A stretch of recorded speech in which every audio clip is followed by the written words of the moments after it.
All right, let's get right into it. Today, we're pitting two of the biggest ransomware threats on the planet against each other. In one corner, you've got the infamous volume king, Lockbit.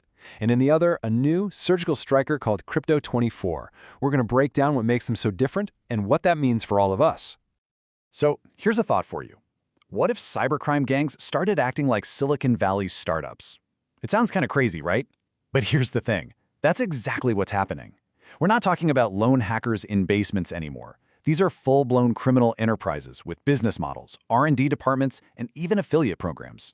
And in this new world of corporate cybercrime, we've got two major contenders with totally different playbooks.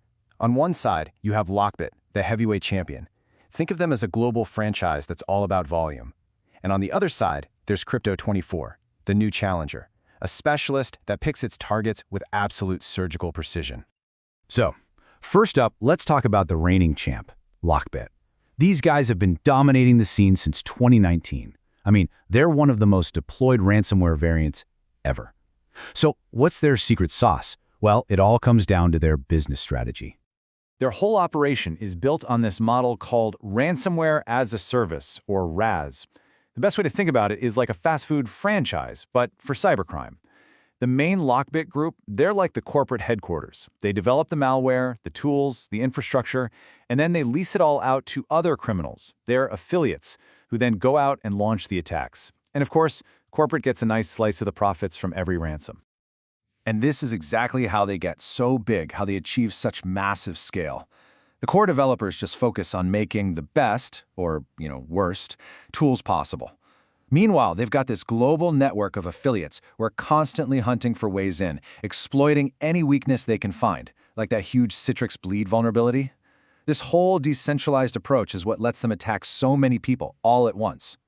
And these guys do not sit still. Lockbit is constantly evolving. They show up in 2019, and by 2021, they're already on version 2.0 with an automated data stealing tool. A year later, version 3.0 comes out. Then they even start borrowing code from other infamous groups like Conti. It's this constant innovation that keeps them at the top of the food chain.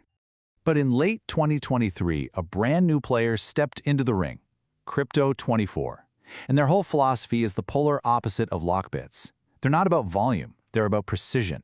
They're not about making noise, they're about being a ghost. So what's their deal? Well, Crypto24 is a centralized, tight-knit crew, not a sprawling franchise. They carry out way fewer attacks, but each one is a massive, high-impact hit against a huge company. And they're smart about it too. They love to strike on weekends or late at night when they know security teams are probably stretched thin. So what we have here are two gangs with completely different business models. One is built for mass-market chaos, and the other is basically a boutique firm for high-value digital heists. So let's break down how these different strategies actually play out in a real attack. This chart really lays it all out, doesn't it? You've got Lockbit, the RAS franchise, high volume, totally global. Because it's driven by affiliates, the attacks are opportunistic and kind of all over the place. Then you have Crypto24, centralized, low volume, but super high impact. Their attacks are consistent, streamlined, and laser-focused on stealth, two totally different paths to the same goal. Okay, so we know their business models are different, but what does that actually look like when the gloves are off? Let's go phase by phase, compare their playbooks, and see how they really operate. Every cyber attack follows a script, so we're going to break it all down into 4 key stages so we can really see the differences. First, blinding the guards. Second, stealing the keys. Third, the heist itself. And finally, the big finale, the impact. First up, defense evasion. I like to call this blinding the guards, because before an attacker can do anything, they have to shut down the security software that's designed to stop them. You got to make sure the alarms don't go off, right? And right away, their different philosophies are crystal clear. Crypto24 comes in with a scalpel. They use a custom-built tool they call Real Blinding EDR, which is designed to surgically disable specific security products from the big vendors. They know exactly who they're up against. Lockbit's affiliates, on the other hand, just grab whatever's in their toolkit, a whole grab bag of common tools to get the job done. It's less elegant for sure, but more adaptable. And security researchers are definitely paying attention. This quote from Trend Micro says it all. Crypto24 isn't just attacking. They are studying their target's security systems and then building custom tools specifically to defeat them. That shows a level of sophistication that is, well, it's pretty alarming. Okay, Phase 2. The security guards are blind. Now it's time to steal the keys to the kingdom. We're talking about usernames and passwords, the credentials that let them move around a network like they own the place. And again, a total contrast in style. Crypto24 is the silent assassin.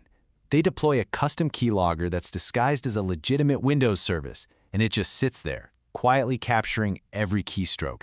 It's patient, it's stealthy. Lockbit, more like a smash and grab. Their affiliates use aggressive, well-known tools like Mimikatz to just rip passwords directly out of a computer's memory. And now for the heist itself. See, modern ransomware isn't just about locking your files anymore. It's about stealing them first. This is what we call double extortion. Basically, you have to pay them to get your files back, and you have to pay them to not leak your sensitive data all over the internet. So how do they sneak the data out? Crypto24's approach is really clever. They use built-in Windows functions to upload stolen data directly to Google Drive, which can easily blend in with normal network traffic. Lockbit's affiliates, true to form, just use whatever tool is handy. Their own SteelBit software, common cloud sync tools, you name it. It's less elegant, but it's super flexible. And finally, we get to the endgame, encrypting the victim's files, forcing their hand, and demanding that ransom. This is where all the real damage happens. Crypto24 finishes the job cleanly. They encrypt the files, drop the ransom note, and then run a script to delete their own malware, covering their tracks. Lockbit, on the other hand, they want to cause chaos. They don't just encrypt your files, they change all your desktop wallpapers to their ransom demand. And they do this thing called print bombing, where they force every single printer on the network to just endlessly print out the ransom note. It's loud, it's disruptive, and it's designed to create total panic. So, why does this all matter? Why does the rivalry between a volume franchise and a surgical striker mean anything to you? Because it shows us the two futures of ransomware. This isn't just some academic exercise. The rise of these surgical attackers like Crypto24 is incredibly dangerous, because their custom tools are designed from the ground up to bypass off-the-shelf security. Now, the good news is that strong cyber hygiene still works against both of them. We're talking about the fundamentals: multi-factor authentication, segmenting your network, making sure your security tools can protect themselves, and most importantly, and I can't stress this enough, having regular offline backups that you actually test. That right there is what can turn a potential catastrophe into just a really, really bad day. But all this brings us to one final big question. This battle between Lockbit's brute force and Crypto24's surgical precision shows just how fast our adversaries are evolving. So the real question we have to ask is, are our defenses evolving fast enough to keep up? That's something every organization, and really every one of us, needs to think about.